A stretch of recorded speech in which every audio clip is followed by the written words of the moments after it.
업무상 배임 혐의 인정하십니까? 폭행 혐의 인정하십니까?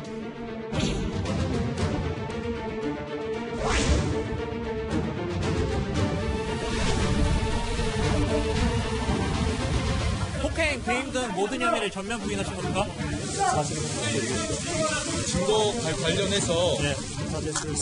다 제출하시면 그 제출 내용이 어떤 부분을 중점적으로 소명했습니까? 마지막으로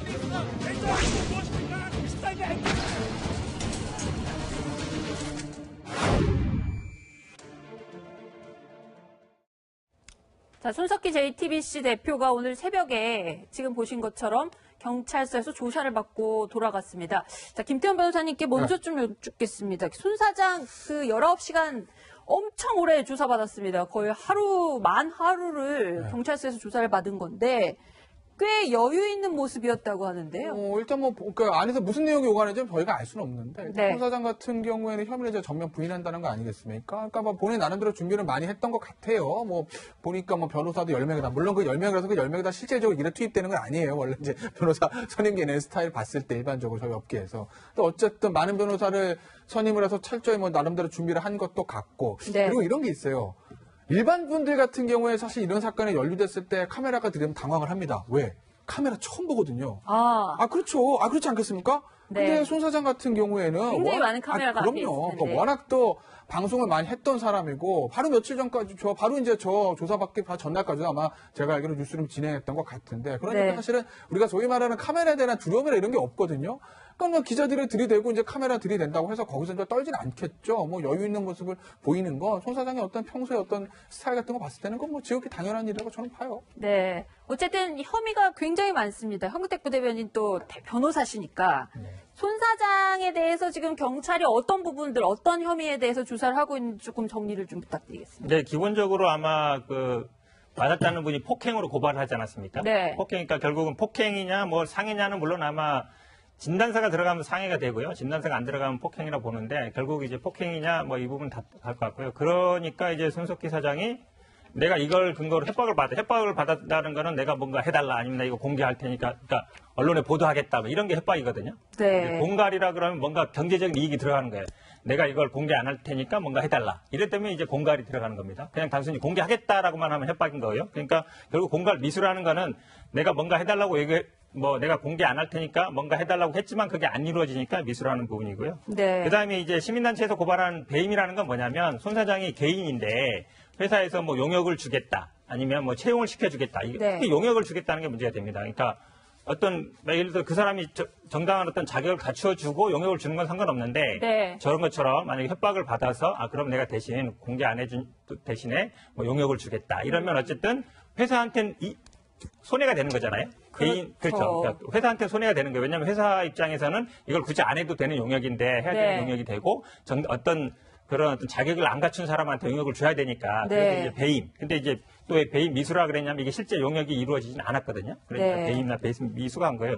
그 다음에 그래서 폭행 치상 요거 다시 들어간 것 같은데요. 아마 이제 좀 다치면 이제 뭐 폭행 치상이나 이제 상해로 가는 부분이라, 크게 보면 다쳤다는 부분, 그 다음에 뭐 협박을 받았다는 부분, 그 다음에 배임이라는 부분, 요 세 개로 이제 얽혀지는데 결국은 사건이 그렇게 복잡한 건 아니에요. 네. 사실은 뭐 19시간 조사했다 그러지만 이 범죄 유무죄 부분은 제가 보기에 아주 뭐 몇 시간이면 결론 나올 사안입니다. 근데 이제 진술이 엇갈리다 보니까 네. 결국은 아마 대지를 할 거예요. 대지를 안 할 수가 없거든요. 다시 불러서 그렇죠. 조사를 할 서로 겁니다. 이제 고소한 사람하고 이제 대지를 해야 되는데, 네. 대지에서도 결론이 안 되면 관건은 이제 결국은 뭐 탑승자라든지 이런 분들도 이제 참고인으로 과연 부를 거냐 말 거냐, 이런 부분이 제가 보기에는 앞으로 이제 조사에서 관건이 될 것 같습니다. 네, 그래서 지금 지금 송사를 벌이고 있는 당사자가 되겠습니다. 폭행 피해자라고도 주장하는 김훈 기자가요, 손석희 대표하고 얘기했던 부분들, 특히 회사에서 용역을 주기로 했다, 뭐 이런 내용을 얘기하는 부분들을 녹음 파일을 공개한 적이 있죠. 한번 목소리 듣고 관련 얘기 나눠보겠습니다. 우선 투자든 뭐 여행이든 제안하는 것은 공식적인 논의하에 나온 얘기이기 때문에 제가 봐서 당연히 이제 제안한 거고요. 저희들이 할 수 있는 다른 계열사 중에서 서로 의견을 맞춰서 할 수 있는 일이 있으면 영역을 조사 해결하자. 자, 그런데 그 조사를 앞두고 이도훈 의원님, 네, 손석희 사장이 굉장히 단호한 메시지를 남겼어요. 그 본인 페이스북에다가 어떤 합의나 선처 같은 것 없다.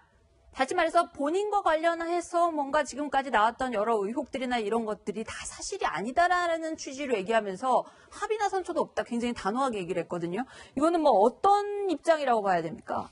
뭐 저거는 뭐 본인으로서는 뭐 저렇게 할 수 있는 입장이라고 보고 네. 또 전날에 아마 그 뉴스 앵커 브리핑에서는 그 나영석 PD, 정유미 씨 관련된 발언을 하면서 이제 네. 저 입장도 같이 냈던 것 같은데 그 이제 그 손 사장 본인으로서는 억울하니까 그렇게 얘기할 수 있습니다. 그렇지만 객관적으로 보기에 나영석 PD, 정유미 배우 그 스캔들은 근거가 없는 진짜 그 만들어낸 그 가짜 뉴스고요. 네. 그러나 손석희 사장 건은 실체가 있는 지금 사건입니다. 그러니까 폭행 그 주장이 있어서 신고가 이루어졌고 네. 특히 지금 이 사건을 무마하기 위해서 손 사장 그리고 회사까지 나서서 어떤 지금 배임 그 미수 의혹이 나오는 그런 행동을 했느냐. 네. 그리고 사람들이 뭐 관음증이라고 비판하긴 하지만 진짜 그날 밤에 교통사고 신고까지 있었고. 신고 있었던 네. 그날 밤에 어떤 그 동승자가 있었냐. 그리고 특히 그분이 뭐 여성이었냐. 이게 단순한 그 어떤 관음증이나 그 말초적인 그 자극을 요하는 얘기가 아니라 네. 그 본질은 뭐냐면은 손석희 사장은 지금 우리나라 그 진보 진영을 대표하는 언론인 아니겠습니까? 네. 신뢰성도 굉장히 높고요. 그래서 그 부정부패 그리고 개인의 비리에 대해서 단호한 그 입장을 많이 멘트를 하고 또 보도도 많이 했는데 네. 그럼 이런 사건이 터졌을 때 이걸 계기로 그럼 손 사장은 어떤 분이냐, 네. 도덕적으로 어떤 분이냐, 또 그 업무를 처리하는 방법은 정당하냐 이거를 그 시청자들이 묻고 있는 거거든요. 네. 그래서 이 부분은 그 아까 우리 현 변호사가 말씀하신 대로 사건 자체는 굉장히 그 간단할 겁니다. 그리고 폭행을 당했다고 하지만 뭐 전치 3주가 나왔는지 모르지만 뭐 큰 위해를 가한 폭력은 아니었던 것 같고요.